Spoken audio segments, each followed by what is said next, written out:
Okay, so we're back with more epic rap battles of history. We have Charlemagne versus Napoleon Bonaparte.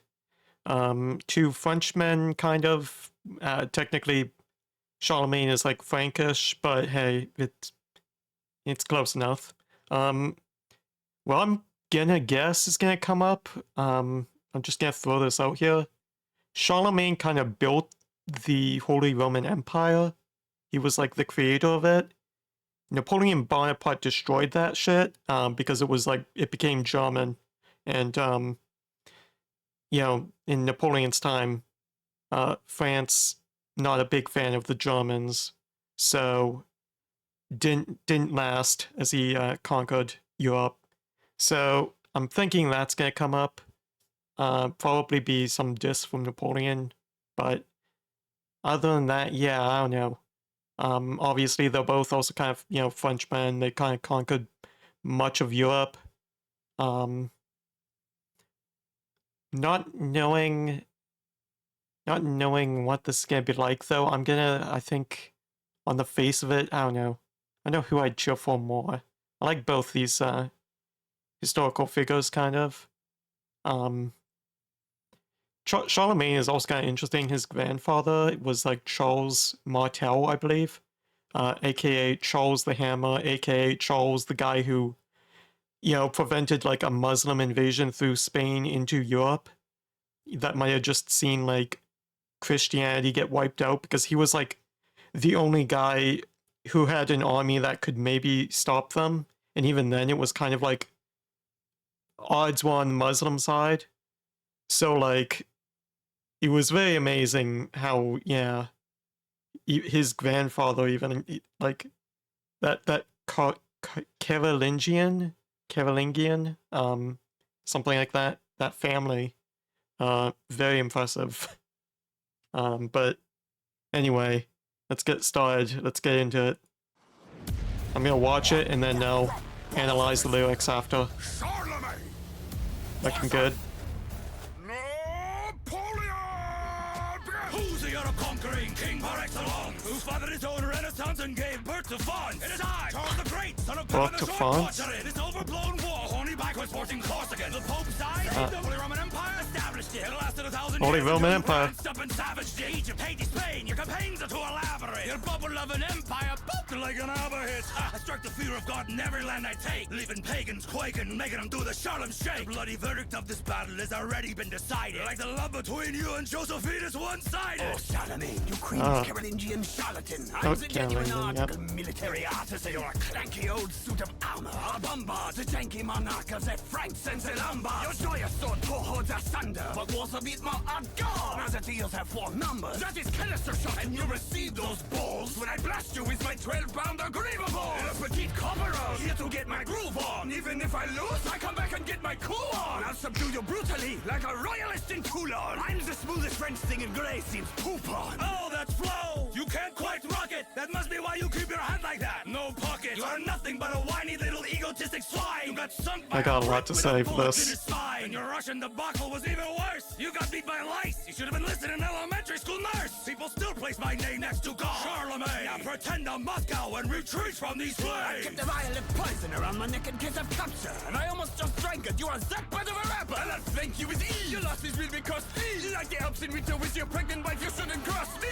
When I conquer, I don't need a pumped head. I grip a diamond drift hilt and put your crown on myself. The only throne you belong on is tree. You might be king of the Franks, but you can suck beans. Oh, okay. I don't know.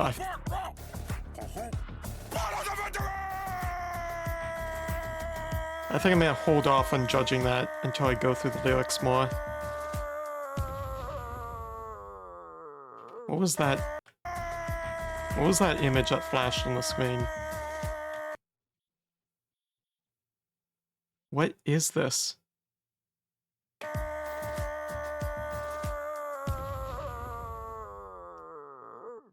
Okay. Whoop. Hey. Civilization people, I believe. Oh. Yeah. With gorgeous detail and lavish design. Evolve your empire as each new age dawns. With the revolutionary new civilization. Civilization 7. My civilization 7. It's strategy.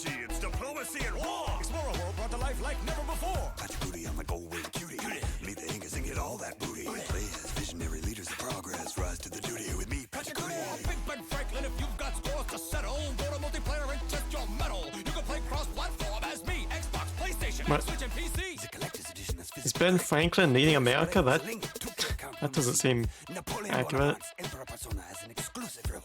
Sell me Missouri. Oh, misery I have in Spain. misery.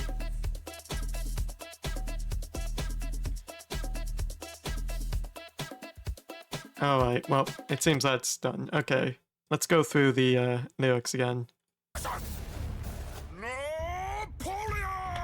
Napoleon, he already rapped against the Easter Bunny, but I guess he's back. Kind of fair, because the Easter Bunny rap battle... Oh no, was it... No, that was Genghis Khan that rapped the Easter Bunny. Who was that? Oh! No! I remember now. It was Napoleon. It was... Napoleon Dynamite, that's it. Yeah. Alright, who's the Europe conquering? King par excellence. Okay. I think that's very straightforward. Oh no, unless I'm missing something. Who fathered his own renaissance. I mean, that is kind of true. The Dark Ages kind of start to work, like, you know, people start writing more when Charlemagne shows up. I mean, it really ends kind of more like around, you know, later than that, but he kind of sort of brings, you know, an end, a beginning to an end of the Dark Ages. Who fathered his own renaissance and gave birth to And gave birth to fonts. Okay, yeah. Is there a Charlemagne font? I don't know this. fun. It is I imagine there is. I imagine there is, and that's where you'll find too. It is I, Charles the Great, the great son of Pepin the son of Pepin the Short, short tortured. tortured. Overblown war, horny backwards sporting Bicorn is like the hat Napoleon, you know, traditionally kind of is depicted as wearing. And Corsican, okay, so Napoleon Bonaparte was born in Corsica. He actually hated France originally because he was kind of like, it's Corsica, it's part of Italy, but it was occupied by France at the time he was kind of having, you know, in childhood. His mother and father, I think, even like were fighting the French as rebels at one point. And anyway, so he gets like into school and he despises all these kind of French kids in his class. Like he hates the French kids. And yeah, eventually later on, you know, I guess he becomes like, you know, this military figure, and from there he kind of seizes power and becomes Emperor of France, which is kind of interesting. Kind of also interesting, really, because, like, you know, you have, like, Hitler, who was an Austrian, and Stalin, who was a Georgian. He wasn't, like, a Russian. A lot of historical figures who end up, like, ruling these powerful empires, seemingly not actually from there. Another one is Catherine the Great of Russia, who was, like, a German princess. Yeah. Anyway. The Pope's eyes saved him. He might have saved the Pope, I'm not sure. He did establish the Holy Roman Empire. And it lasted 1,000 years until you pranced up and savaged it. I was expecting Napoleon to say that, like he destroyed his shit, but you know, yeah, I guess that works. Just calling him out for like ruining something that was pretty awesome. It lasted 1,000 years. Like kind of around the 800s, late 700s, I think, maybe around there, up until, you know, Napoleon, like the 1800s. Egypt hates Spain. Your campaigns are too elaborate. Your bubble of an empire popped like an ABBA hit it. I think that's maybe referring to like the album, like the band ABBA. Maybe they referenced it in something.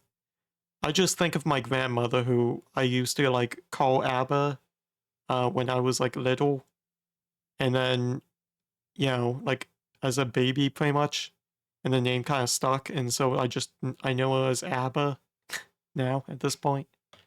I strike the fear of God. I strike the fear of God in every land I take, leaving pagans quaking, making them do the Shalom shake. So that's obviously it's Charlemagne. But it's also kind of referencing the Harlem Shake, which was a big memes dance in the 2010s, early 2010s, if I remember right. Shalom shake, bloody verdict. The bloody verdict of this battle. This is what I like. The bloody verdict of this battle has already been decided. I'm pretty sure is referencing the bloody verdict of Verdun, where Charlemagne, who, you know, I guess also didn't like the Germans, much like Napoleon, even though the Holy Roman Empire would kind of become German.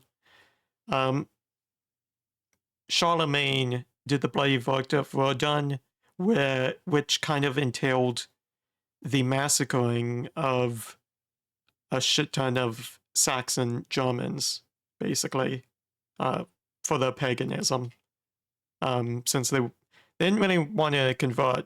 They weren't too keen on that, so they had to go. Between you and Josephine is what? Hold on, what is that? The bloody verdict of this battle has already been decided. Like the love between you and Josephine, his wife, it's one-sided. Oh. I think that's kind of because I'm not sure. It's either saying like Josephine didn't love him, or he loved Josephine but she didn't love him back. Either way, the disc kind of works. I'm not sure what it is.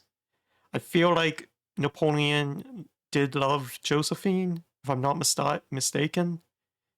So I imagine it's probably the latter of Josephine not loving him back. But, well, yeah. Oh, Charlemagne. You cringe Carolingian charlatan. Alright. I'm the genuine article. Military artisan. You're a clanky old suit of armor. I'll bombard the janky monarch of the Franks and the Lombards. The Lombards would be Italians, so I don't know. It's like northern Italy. But they were kind of Germanic peoples, if I'm not mistaken. So I think, you know, Charlemagne did kind of rule over the Lombards as well, if I'm not mistaken. My knowledge history on this is a bit shaky, but, you know, I at least know the characters. Tore hordes asunder, but was a bit more hardcore now that the years have 4 numbers. Yeah, so because it was like 700s, 800s around there that Charlemagne was doing stuff. And yeah, one thing that's kind of interesting is like, I've always kind of thought like it would be interesting to be like a military general and stuff, but the issue I have with it is just I wouldn't want to be doing it in these days because war is so much more complicated, like he's saying. Where like in his time, you've got like now cannons, like artillery and stuff, more than just catapults. You know, artillery and like muskets, and it kind of changes things more when you've got like, you know, these kinds of weapons. And then like I've thought about like, you know, it's even more crazy for today where it's like, not only is there that, but it's like, you've got longer range artillery, you've got missiles that could be shot from like all over the place. Now you've got like drones and like lasers to shoot down aircraft potentially. It was getting kind of crazier as time develops. Eventually we're probably gonna have like killer robots. We might already kind of have that to some extent. Yeah, drones, satellites. Things are quite wild. For numbers, that is canister. That is canister shot, and you'll receive those balls Those balls when I blast you with my... 12 pound. Okay, so he's saying he's got a big dick. That's... He's using a, oh, a euphemism, I guess. Not quite a euphemism, but he's comparing his, yeah, to a cannon. Anyway, Le Petit Corporal, here to get my groove on. Even if I lose, I come back again and get my coup on. Okay, so that's kind of interesting. Napoleon Bonaparte notably lost a war and was like totally defeated. So he was kind of pressured to abdicate the throne. This sent him basically to Elba to stay forever while King Louis the something 18th maybe, if I'm not mistaken, ruled over France. Except that didn't actually happen because Napoleon Bonaparte was determined, and he scrounged up some soldiers in Elba and then went over to France to land. Elba is like another island, kind of Italian island, if I'm not mistaken. And so they land.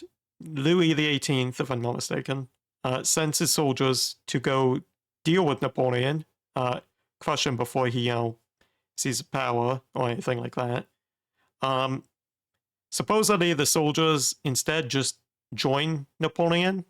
So Louis has to send more soldiers to deal with this because, Napoleon's got a lot of soldiers. It's kind of growing as he goes through these villages towards Paris, where the king is, up north.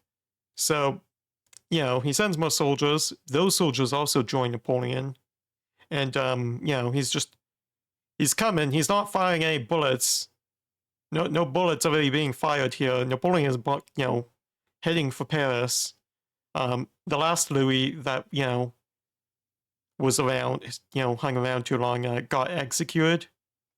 So, eventually Louis is just like, okay, I need to go. So he does. And Napoleon Bonaparte seizes control of France, and the Napoleonic War continues, up until he is defeated in Waterloo. My coup on! I'll subdue you brutally! I'll subdue you brutally, like a royalist in Toulon. Like a royalist in Toulon! Okay, I imagine that is referring to probably royalists, like people loyal to the crown, the king, Louis, in Toulon. They probably didn't have a good time after Napoleon Bonaparte seized power, if I had to guess. That, yeah. I'm the smoothest French thing in grey since Poupon. Okay, I don't know what Poupon is. But yeah, in grey, I think he wore grey. I think the French army usually wore blue, but I think Napoleon Bonaparte might have worn like, grey. But yeah. Oh, that flow. You can't quite pocket. why you keep your hand like that. No. That must be why you keep your hand like that, no pocket. Okay, yeah, because Napoleon Bonaparte often has this pose he's doing in pictures. What I think it's referring to, if I'm not mistaken, is that pose is done by like actually many historical figures. It's done by like Karl Marx, just many figures historically. I think Stalin also did it. And the reason for that, some people have speculated that it's because they were part of the Illuminati. I don't believe that. I don't think most people believe that. What I think it is just it became a trend to do that for a while, for like very pompous elite people, because they were kind of like signaling a connection to the ancient Greeks with their traditions of like wearing their hands like that in their togas. But you know, because people didn't wear togas anymore, they just did it with their jackets or their coats, I guess. And yeah, it's not like a common, like, you know, a dog whistle to the, you know, Illuminati that they're in or anything. It's just like people being like, you know, wanting to be elite and like, yes, me with my hand up my coat. And I can kind of speak from experience on this one because, like, I think for a time in high school, it's kind of cringe, but like, I don't know, I kind of did that with my arm, just kind of walking like that, not even like not even like in a coat or anything. I mean, I did often wear a hoodie, but it wasn't like, you know, I put my hand on my hood. I just kind of walked like for a bit with my hand like in front of me, kind of across the stomach. And I think I got like people commenting on it, like, but you know, the actual reason I was doing it is I just kind of thought it was cool after seeing, you know, it comes up again, Civilization 5, the best Civilization in my opinion. I haven't tried 7, but Civilization 5 had Venice as a DLC, and Enrico Dandolo is the leader of that, and you know, you see him doing that exact same kind of pose, if I'm not mistaken, with his arm kind of up, and so that was what I was kind of doing in high school, for like, you know, just a little bit, not long, because, you know, I was kind of a bit narcissistic, if I'm being honest, and yeah, not really humbled yet, too much. Happened more in university. I got more humbled. But you know, for a time I was kind of like bit of a narcissist. You are nothing but a whiny little egotistic swine who got sunk by a Brit with a bullet in his spine. That's referring to the Duke of Wellington, if I'm not mistaken. So the Duke of Wellington was a British guy. He fought Napoleon both before he was exiled to Elba and after he returned from Elba. And he was like basically kind of a mastermind at war, kind of like this one person who could actually compete with Napoleon Bonaparte in terms of tactics. At least, you know, I haven't looked at the battles too much, but that's kind of his reputation, as just this guy who was like as good at tactics as Napoleon. I don't think Napoleon was really good at strategy. I mean, he ditched armies in Egypt. He got, you know, crushed strategically in terms of logistics in Russia. Napoleon was not good at strategy with large-scale campaigns, but he was astounding in military tactics for like on the battlefield with, you know, maneuvering soldiers and everything. But the Duke of Wellington was a Brit who could like actually compete with him on that level. Anyway, it enabled him to like crush his enemies, but in the long span of like a huge campaign across Europe, you need to have strategy for that to work. And your Russian debacle was even worse. You got beat by lice.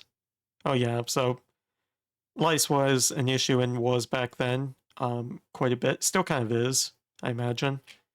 And yeah, the Russian thing with Waterloo didn't go so well for Napoleon.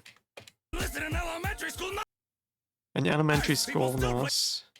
Hold on, what was that? You should have enlisted an army elementary school nurse. Yeah. People still place my name next to God. Charlemagne. I think that's because it's the Holy Roman Empire. There could be more to it than that, but, you know, he was pushing the piety thing really hard. Now pretend I'm Moscow Now Moscow and and retreat from these flames. from the Alright, so this is referring to when Napoleon Bonaparte, he was like crushing it with Russia for a while. He, you know, even seized Moscow. The issue, though, was the Russian Tsar was kind of clever. He left some people behind just in case, like, the French actually made it to Moscow. And I think, like, a lot of the buildings there may have been made of wood or something. So the job of these Russians that the Tsar, the leader of Russia, the king, basically, left behind was that if the French show up, light everything on fire and just burn it to the ground. You know, destroy all the crops, just destroy everything. Make the lives of the French soldiers miserable so that they have no shelter, they have no food, and they're just in Russia. I think, you know, in the winter, they aren't even really prepared for it because the French just make their lives miserable and keep retreating east because Russia can just do that with all their land. And it's very effective in the 1800s when nobody has mechanized, you know, mechanized forces. Even the Germans struggled with that because they had mechanized forces, but the mechanized forces had no antifreeze. So the tanks still stopped working. And, you know, World War II, even then, they were still reliant heavily on horses. So that's also an issue because, you know, horses can't ride in your tanks. At least not easily. Probably not at all. So that's what he means by retreat from these flames, because, you know, Napoleon, he sees Moscow burning. He's like, oh shit, the Russians were willing to do this. What am I going to do? Where am I going to have my soldiers? They're going to kill me if they don't, you know, get a warm place to stay eventually. So he's like, okay, guys, we need to go back. This isn't working. The Russians start, like, taking pot shots at the French and just retreating. And it's, like, totally miserable. The French are, like, eating their own horses. It's that bad. And then, yeah, Waterloo happens. I think from the Battle of Leipzig, the French lost a crazy amount of people. And then, you know, also this Russian campaign, also the people that, you know, they abandoned Egypt that one time. Like, the French have just bled forces. Waterloo happens. It's kind of close. It's closer than people portray it, but, you know, Napoleon just doesn't have the men, I think, that he needs. And the weather doesn't suit him. It suits his enemies, actually, with the rain and, you know, how the cannons, like, you can, like, if you have muddy terrain, you can't retrieve cannonballs that are fired at your position. Whereas if it's like rocky terrain, some of the cannonballs may be salvageable. And it could be good for your artillery to not have the muddy terrain. It's also just, it sucks to be a soldier walking through mud. So yeah, the weather, everything just was against him in Waterloo. So it was still pretty close, all things considered, but there were just too many conditions that, you know, beforehand, before the battle really started, that just made it impossible. And that's why he lost. Napoleon says, I kept a vial poison around my neck in case of capture. I mean, he did ultimately end up in exile. Again, he went to Saint Helena, or Saint Helens, something like that, which is an island off the coast of, like, Western Africa, very far away from Europe. The Europeans did not want any more of his bullshit returning to Europe and starting another war. I think he even at one point considered fleeing to America, which would have been interesting. Because America obviously hates the British. You you know, in the early 1800s. Not a big fan of the British. But yeah, I don't know. I think he was considering that plan, but he decided against it because he didn't want to dress up in like basic peasant clothing for his escape. He considered that too undignified, if I remember right. So yeah, instead, he just goes and gets, you know, goes into exile basically to Elba. Or not Elba, not the second time. St. Helen, or Helens. Yeah. And then he lived his life there, for a while, until he died. Eventually, there's actually a Napoleon III who kind of does his own coup and seizes the power of France, but he is not really as noble as Napoleon Bonaparte, the First. Napoleon II, I don't actually know what that is about. I don't know what he did, or if he was even really king. He might have been king for like a brief moment. But anyway, Napoleon III is also pretty interesting. And he almost just drank it. Yeah, I imagine he probably did, because they lost Waterloo, probably, when he was considering that. You are that bad of a rapper. I'll outflank you with ease. You know, military reference, outflanking. He does that. Your losses will be costly. Like the Alps in winter. I mean, the Alps, yeah. You get a lot of losses crossing the Alps during winter because it's not a good time. It's like Russia in the winter. You don't really want to be there, especially unprepared. With your pregnant wife, you shouldn't cross me. I assume that's a deep jab at Charlemagne. I don't know what that's about, but you shouldn't cross me. When I conquer, I don't need a pope's help. That's kind of, yeah. I believe that during Napoleon Bonaparte's reign, I think the Pope was like not a big fan of Napoleon. You know, and him like, you know, taking over Italy and installing his sibling as ruler there, if I'm not mistaken, his brother, if I have that right. Another Bonaparte. And so the Pope was not a big fan of this, but Napoleon Bonaparte had a way of convincing him to, you know, keep his mouth shut. It was basically to have like a cannon pointed at the Pope's residence. He supposedly did this, and yeah, you know, it would kind of keep me quiet too.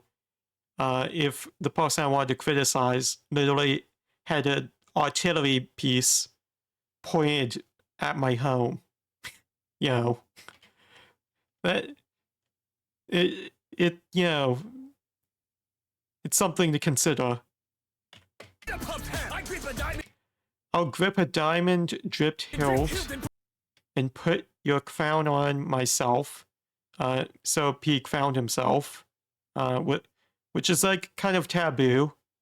He's not the first person to do that. You know, Charles XII of Sweden, notably, was another person who did it. He also invaded Russia, Charles XII, and it went similarly as bad. And Napoleon Bonaparte should have read about this. Like, literally, I believe he read about Charles XII's, you know, wars, so he should have known better than to do the same mistake that Charles XII did. But he did it anyway, and then, you know, Hitler probably should have learned from Napoleon Bonaparte, but he didn't either. Yeah, it's wild. Anyway, bit of a tangent there, but yeah, Napoleon Bonaparte, he crowned himself famously. Put your crown on myself. The only throne you belong on is the latrine. You might be. Okay, so yeah, the only throne you belong in is the toilet. You might be the king of the Franks, but you can. Suck beans.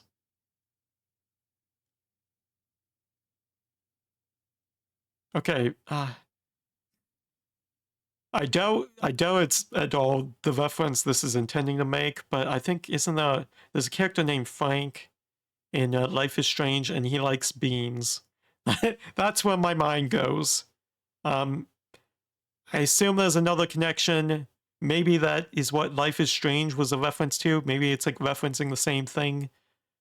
If there's like maybe a bean company that's named Frank or something, like a brand. I don't know. But that's where my mind goes. Life is Strange. Suck beans!